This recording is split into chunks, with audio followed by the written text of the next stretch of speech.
Water has always been known as a conduit, sometimes for good, sometimes for evil. Some covet it, while others try to rid it. Welcome to Spooky Boo's Story Hour, where I read a story written just for you. But it's up to you to decide if you believe it or not. So, welcome to the Cape.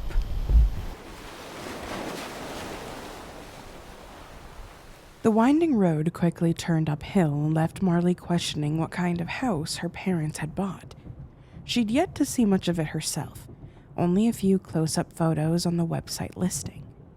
The big blue house was more than a fixer-upper, and she still didn't understand the appeal her parents had about fixing it up. It was 8 hours away from the home and town she grew up in. Everything was about to change, but Marley focused on the fact that it was officially summer break, and her two best friends were staying with her on the first night in the house. The rocky incline led to a tall house at the peak of the hill. The dark blue color blended into the sky, threatening to unload a rainstorm onto them. As soon as her dad pulled into the driveway, Marley scanned the house. It had wooden shutters on the windows, most of which were missing a few panels each. The lawn was barren, not even weeds wanted to call that place home. It was abandoned. Our sole priority is bringing new life into this home. Her mother's voice was pressing as she turned to look at the three girls in the back seat. Marley figured she wanted to intercept any comments that the girls might have. Little did her mom know, she warned her friends that the house looked old. Tessa and Keisha promised not to say anything about it while Marley's parents were around to avoid a lecture. Marley and her friends unloaded the small stuff from the car while Marley's parents tackled the trailer attached to the back that held a bunch of their old boxes. Still, they would need at least one more trip to get the rest. On the inside of the house, the walls were stained an odd yellow color, like the result of moisture seeping its way inside. On the back of the hill was a view like Marley had never seen. Oh my. She pressed her face against the cold glass of the back door. Go take a look, her dad called to her and her friends. The three of them stepped into the backyard. Not too far ahead of them was the edge of the rocky terrain that the house sat on. Straight forward across the horizon where white-topped waves met the sky. The water stretched for miles. Don't look down, Tessa said. Marley could hear the weariness behind her voice and did exactly what her friend said not to. Below were jagged edges that pointed out and waves crashed into them with force. The swirling air was salty and sticky as the gusts churned up the water. Marley wondered if she were to fall. Would she die on impact from the rocks or drown in the seething tides? Not too close! Her mother rushed out of the house. A little too late for that, Marley snickered under her breath to her friends. The wind left shivers on her arms, and she led the three of them back inside. Even though the town was small, the trek up the hill was unsteady, and the house was anything but dreamy. Marley knew that view was something she could get used to. It scared her. But sometimes the most beautiful things in the world can still be frightening. Here's some cash. Grab a pizza for dinner, but otherwise stay put. We need to grab the last round of boxes and get Charlie here. Marley's dad handed her a wad of cash as he outlined the plan. She definitely wanted her dog here sooner rather than later. The three teenagers were relieved another 8-hour drive wasn't in their near future. Sitting in the house without any power could be a struggle, but they'd make do. Marley's mom peered out the back door, watching the dark clouds shuffle around in the sky. If the storm isn't too bad, walk down to the bottom of the hill. The little downtown area is adorable. Plenty of restaurants and shops to see. They can also stay here and start cleaning up or unpacking boxes, her father said through clenched teeth. Marley could sense the festering conflict between the two of them before they even started packing, though the discussion about leaving the home seemed to heighten it. Her dad continued his briefing by pointing out a row of large candles and a pack of matches in the kitchen. The power's supposed to be on soon, but just in case. I've got it, Dad, Marley said. Her parents said their goodbyes and promised to return to the home with the last load of belongings and their black-brown mutt, Charlie. With the car out of the driveway, Marley could finally let out a sigh of relief. This house scares me. I'm glad you guys are here with me. Tessa hugged her. You'll get used to it in no time. It's definitely the coolest house on the street with that view in the backyard. The girls spent some time walking through the house and checking out the different rooms. But their reluctance grew stronger as they realized the home was more than just neglected. The paint on the walls upstairs hallways was blistering apart. The room that was supposed to be Marley's was ice cold. It's colder in here than outside, Marley said, her voice in a low whisper. Keisha wrangled the window frame. There must be a leak or something, letting the air in. Marley stood next to her and felt around the steel. I don't feel anything, she said. Everything was intact. She shoved away the discomfort in the room and stepped to the room across the hallway with her friends behind her. On the ceiling was a lone yellow light bulb with a string attached, swinging in the air like a pendulum. Their eyes ran across the room, searching for a potential source. The only thing they saw were small holes in the walls that resembled bullet holes. Marley grabbed the string and yanked it, hoping for a cobwebbed cover bulb to cast a stream of light into the room. But the light click brought no such thing. Marley held the string in place, carefully letting go of it. In front of her, the string began to swing on its own accord again, but at a faster speed, and it nearly bumped her in the face. The three girls fled out of the room, and Marley slammed the door shut behind them. Something in this house was wrong. A force that didn't want them there, or on the contrary, wanted their attention. Marley couldn't be too certain yet, and the panic-stricken silence between her friend group showed none of them knew what to do. Nervous laughter bubbled through Marley's chest. Pizza does sound pretty good. Let's get out of here and go down to the bottom of the hill. Keisha chimed in. What about the storm?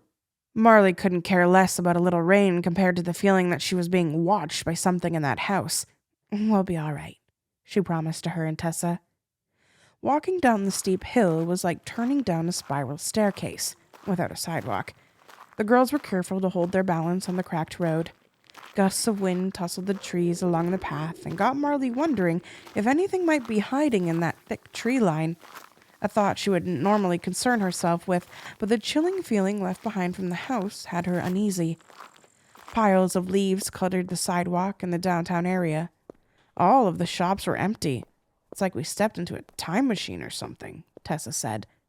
The smug look on her face told Marley she wasn't very impressed. Before Marley could reply, something caught Tessa's attention. No way. Look at that thrift store. Maybe there's something cool in this town. The glass window on the thrift shop's front window was marked by a large black sigil. The wheel of intricate symbols made Marley question what was inside. The name on the glass read, Second Chance Thrifts, Enchantments for the Mind, Body, and Soul. I don't know about this. Let's keep walking and find something to eat. I'm starving. Marley was coming up with anything she could to pull her friends away into another direction, but it was too late when Tess and Keisha nudged her through the purple wooden door. The scent of lavender incense curled around the trio. They scanned the space, unsure of exactly what to look for. The shop was crammed with secondhand items like clothing, small pieces of furniture, and a wall of books. A table with small compartments caught Marley's eye. Each one held a collection of small stones, sorted by color and suggested powers. You can get stuff to redecorate your new room, Tessa grinned. At the back of the store, another table of used items sat. Marley tried to have an open mind while she tumbled through the rack of clothing, then the books. But every one of them mentioned something about spells, energy, or magic. Tessa and Keisha hovered over something at the table. When Marley peeked over their shoulders, her stomach flipped. No, that is not leaving with us. On the table was a wooden board with the letters and numbers down the middle and different symbols in the corner. Marley didn't know much about the items at the thrift store, but she'd seen enough horror movies to know that was a spirit board, a gateway to communicate with the dead. Tessa was still running her hands along the board, taking in the details of it. I've never seen one in person. We have to get it. Keisha seemed to be the only one who noticed Marley's look of objection. These things are powerful. It could help us figure out what's going on in your house. Marley tossed her arms over her chest. The idea of it frightened her. The house wasn't just a place they were staying in for one night, where its inhabitants could be left on their own devices. Marley would be living amongst them, in their mercy. We don't know if there's anything in my house. She shook her head. Even if there is, I don't want to talk to it. Or them. Whatever. Tessa grabbed the board from the table. It's worth trying. Your parents will be gone and we're here with you. What other perfect opportunity would you have? We need to know what you're working with. Marley chewed at her bottom lip. She didn't want to disappoint her friends. Maybe trying to use the board to get some answers could help in the long run as to why the bedroom was ice cold and the other had the perpetual swinging string. I guess so, but it's coming straight back here if anything weird happens. Tessa already left them in the dust as she placed the board at the checkout counter, and Keisha and Marley lagged behind. A woman appeared behind the counter and felt around the board with pointy fingernails. Her long, silver hair was tied back in a braid, and she didn't speak. When her eyes eventually locked on the three girls, they were startled. They were clouded over and gray. She was blind. Marley passed some of the cash from her dad, and the woman ran her fingers over the paper and hummed. The three girls stayed locked in place, waiting for her to say or do something else, but she stayed silent after placing the money in the register and closing it. Her cloudy eyes stared at the girls. Okay, thanks. Marley spoke up and grabbed the board from the countertop.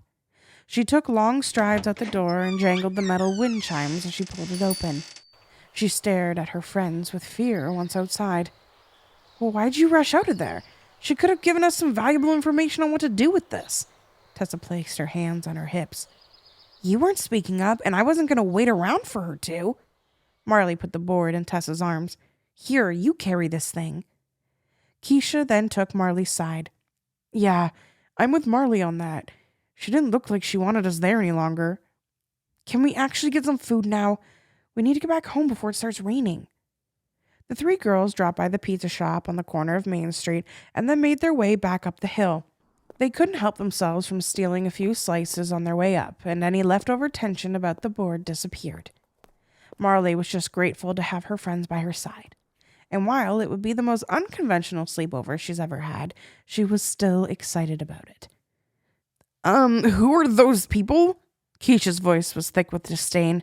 Marley's eyes quickly locked on two people standing outside of her house. It was a man and a woman. The man had his eyes cupped up against the windows as he peeped inside. Excuse me, Marley said once they were in earshot. The woman approached them in the driveway, standing uncomfortably close. Oh, hello! You must be the new neighbors. The man rushed over and draped his arm over the woman's shoulder. It was clear they were a couple, only a bit older than Marley's parents. Yeah, we are, Marley confirmed the woman's suspicions, but something in her gut nagged her from doing so. Wow, you three look quite young for being homeowners. The man belted out a laugh at his poor joke. He croaked. Yellow teeth took over his entire face. His wife squinted as she smiled. It all looked like an act to Marley. We live next door, she pointed to the house. I live here with my parents, Marley responded. She looked back and forth from Keisha and Tessa, who were equally disturbed. Interesting. We didn't see anybody else around, just you three. The woman spoke with a tone of concern. They're getting some more of our stuff, but they'll be back. Marley stepped away from the couple and towards the front door, but they only followed the girls. All alone in that big house, then? The woman wiggled his eyebrows in a way that made Marley's skin crawl.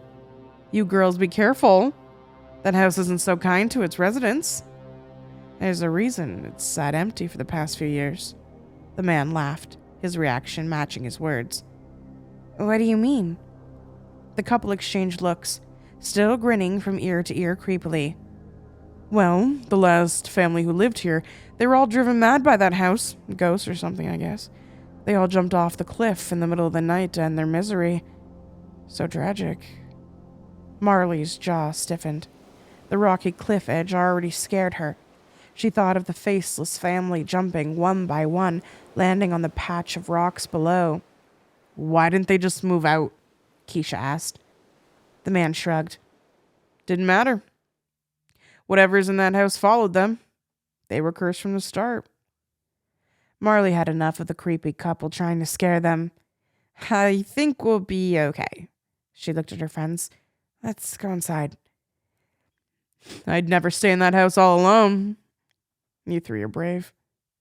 The man smiled in delight as he called after him. When the door was open wide enough, he stepped closer and peered into the house. Looks like you got a lot of boxes in there. Need some help? Working in the dark's no fun. How do you know there were no lights in the house yet? No, thank you. Marley raised her voice and closed the door in the man's face. With Tessa and Keisha next to her, she was sure to lock the deadbolt and chain the door. That couple thoroughly creeped her out. The thought of that man looking through the windows was terrifying enough, but maybe he'd been inside snooping. That worried her even more. I don't believe a word they said, Tessa said as she sat on one of the sleeping bags and grabbed a slice of pizza. She placed the wooden board on the floor next to her. Marley joined her, shaking her head. I think they were just trying to scare us, but I don't like how they fixated on us being alone.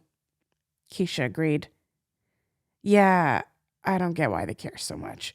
The more Marley thought about it, she realized it was a very small town, and maybe the couple had the wrong idea about teenagers. Maybe they looked at the three of them as sources as problems in the community, and they felt the need to scare them into behaving. Either way, the couple was turning out to be more unsettling than the rumors about the house. The three girls sat with their sleeping bags, and Marley lit a few of the candles perched on the kitchen counter. With the sun setting and the dark storm clouds still lingering, she hoped the power would surge on sometime during the night. It would be a pretty nasty fall from that ledge, Keisha eventually said.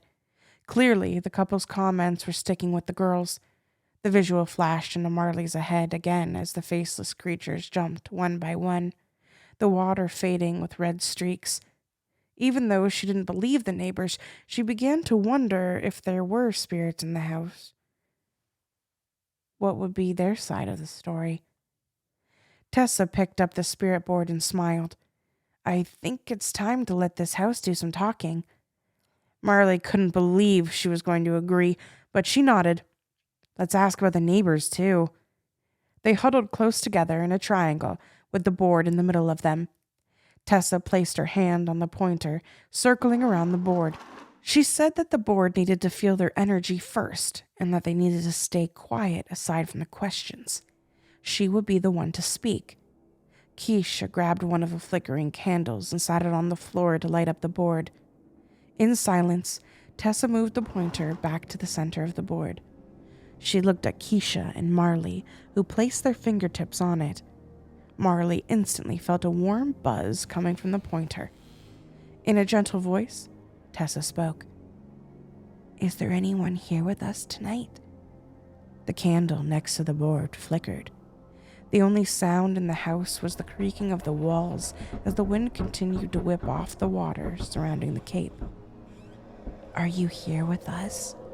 Tessa asked again. The same coolness in the air filled the bedroom and the space around them. The pointer inched across the board towards the corner that read, Yes. Marley's palms were sweating.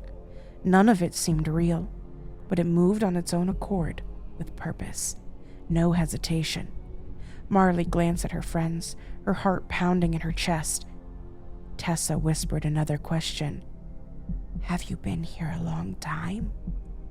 The pointer slid back and landed on top of no. The friend group exchanged looks. Marley was under the impression that anything in the house would have been around for a long time. Were you young when you died?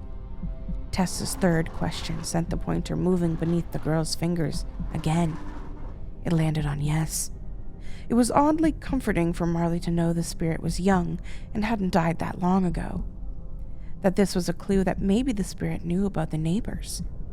She looked at Tessa, hoping that she could read her mind. Tessa got the hint. Do you know the neighbors? The weird couple? The pointer stayed on yes, moving a little further to confirm the answer. Who are they? The pointer moved down to the letters. Marley watched with anticipation as it moved along the row of letters.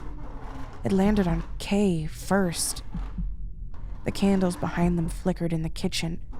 Marley couldn't believe her eyes when the pointer spelled out the full word. It wasn't a name. The answer to Tessa's question as to who the neighbors were was killers. Spelled out letter by letter on the board. Killers.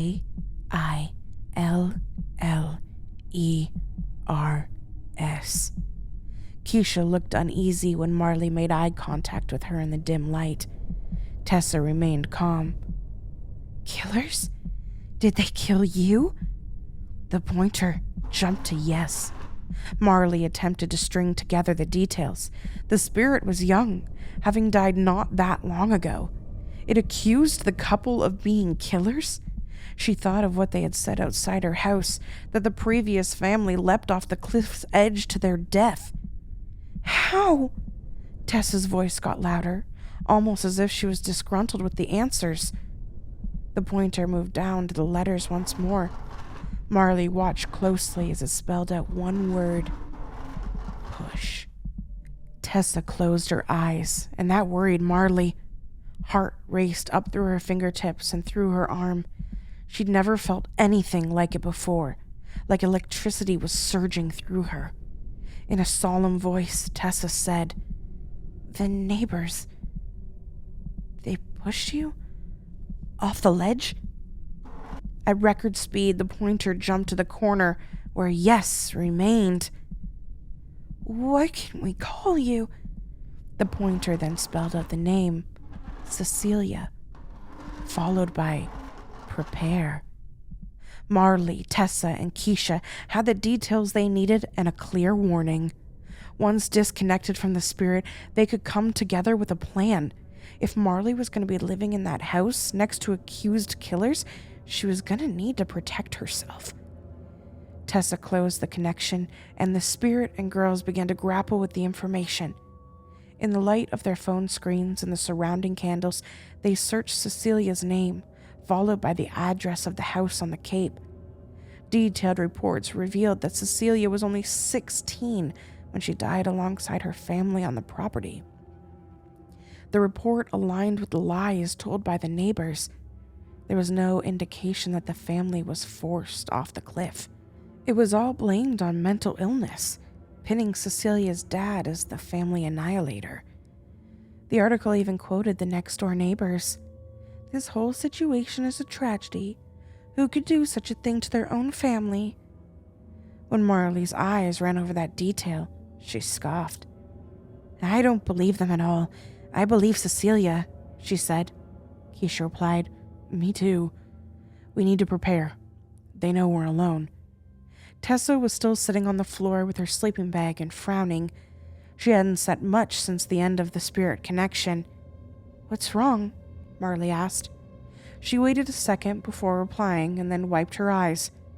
"What are we gonna do? What makes you think we could do anything to them if they managed to kill off a whole family?" Marley's shoulders sagged. Her friend had a point.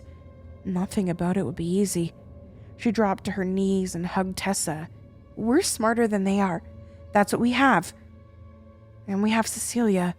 We have to be one step ahead of them. Flip their own game on them," Keisha said. Marley had an idea. They could twist everything and find a way to make the husband and wife the ones who were slipping off the ledge. If they pulled it off, they'd be able to put it all to rest. Marley would have one less thing to worry about in the house, and maybe even Cecilia's spirit could rest easy. Tessa and Keisha agreed. Despite the fear they had about coming face to face with them again, Marley and Tessa disappeared into the garage. They carried a lit candle to guide them through the darkness until they found a box of supplies. Most importantly, a rope. Keisha stayed in the living room. Her role was to keep watch for any signs of the couple outside. She was distracted by her phone again, skimming more articles. There was still a missing piece to this puzzle. Why did they want Cecilia's family out of the house so desperately? She dug deeper through the articles and followed links to more. She referenced the names of neighbors, and Keisha began to search them. A story of a young couple from 20 years ago caused her jaw to drop. In the candlelight of the living room, Marley and Tessa unraveled the rope. "I remember some knots I learned in Girl Scouts." The rope was black and could easily stay concealed. They just needed to find a way to fashion something that could trap the couple in the yard. "Are there any trees in the backyard?" Tessa asked. She ran through her memory of the brief walk around. There was a vague memory of a few small trees. "I think so. Do you want to tie the rope to them and find a way to trip them?" Tessa smiled for the first time in a while. "If we line it up just right, they'll go right over the cliff's edge." With a rough draft of the plan, the three girls slipped out into the backyard to set up their trap. Even better than the trees, buried in the patchy, weedy grass, were stumps of trees that must have once crowded the yard. Keisha helped Marley secure them to one side, and Tessa worked hard on the other. The line of black rope was hung slightly off the ground and running parallel to the ledge, only a few feet back. If someone were to run in that direction, their foot would catch the rope and it would cause them to topple over the rocky ledge. The girls let out a collective sigh of relief, finally letting them feel in control. As the night drew on, Marley's wristwatch struck midnight, and the girls spotted shadows in the moonlight of the backyard, just as they thought. Two figures crept by the windows, and they knew exactly who was looming in the distance. It was no secret who they were and what they wanted. They still couldn't fully understand why, but Keisha knew more than she was leading on. "I read something about them." Her voice was a low whisper. 20 years ago, they owned this house, Mr. and Mrs. O'Connor, but there was a break-in and the robber held their 2 teenage children hostage. A shootout led to the kids and the robber dying in the house. Marley was shocked to hear such a story. She never would have expected that they owned the home at some point. "Their children died here," Tessa whispered. Keisha shrugged. "According to the article, they sold the house and bought another house in the same neighborhood. There was even a little memorial in the front yard." Suddenly, Marley was sympathetic to the couple. Her new home was only known for tragedies, and her plan was to add to it to save herself. "Should we still go through with this?" Tessa's voice rose above a whisper, thundering out louder than Marley or Keisha's. "I don't care what happened to them. They were eyeing us like their last piece of prey. They have to go. It's us or them." "Shh." Marley waved her arms at Tessa. The shadows appeared in front of the window again. Their hiding was over. The man began to bang on the glass door. "Girls, we need your help." His attempt to lure them outside was hardly convincing. The 3 teens jumped to their feet in agreement to play along. As they fled out the door, a cold trickle of air moved by them. Cecilia was watching.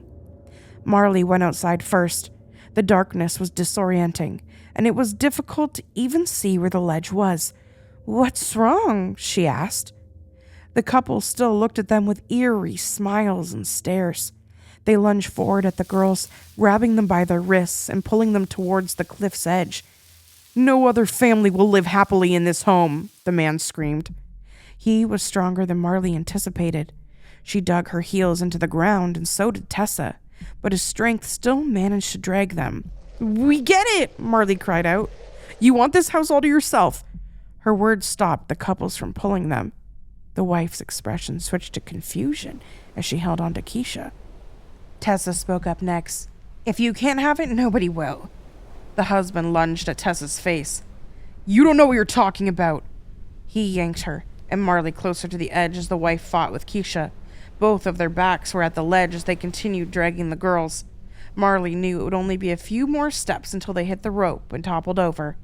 A chill of cold air moved over them, and Cecilia was there watching over them, rooting them on in silence. "We'll jump! Just let go of us," Marley said. The couple let up on their grips, but they didn't seem convinced. Marley glanced at Tessa and Keisha. They were in agreement with the plan. One at a time, each girl yanked out of the grip that was pulling them. The man lost his balance, stumbled backwards over the rope into the hidden darkness. In a swift motion, he rolled over the rocky edge, his screams echoing up into the sky. It all happened so fast. Marley was in shock, frozen in fear, as she witnessed someone fall to their death. His wife let out a broken cry. "Look what you did!" She bolted to the ledge, searching for her husband who had already succumbed to the jagged surface below. Her desperate cries echoed off the rocks, but she was met with the same fate when her running caused her to trip over the rope, tightly tied between the two stumps. She stumbled to the edge of the cliff, screaming as she dangled off the edge. Her fingers clawed forward as she tried to save herself. Marley, Keisha, and Tessa watched as she lost her strength and dropped to the ground below, her cries even more distraught than her husband's. "Oh my God," Marley sighed and fell to her knees. The two friends corralled around her in the moonlight. The three of them began to process what they did. "Are we monsters? Are we just as bad as them?" Marley asked. A cold breeze trickled past them once more. "Cecilia." "No."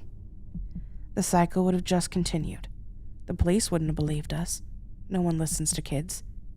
They wouldn't have given up until they had you and your family gone too.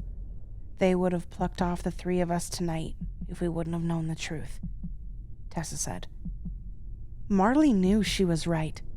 Just because the couple experienced a tragedy decades ago didn't mean they had to inflict it on more families. Their attempts to preserve the house for themselves had failed. The evil forces were not from within the house, but from outside. The three friends stayed close together as the echoes of the waves on the rocks filled the air. They survived the night. The end.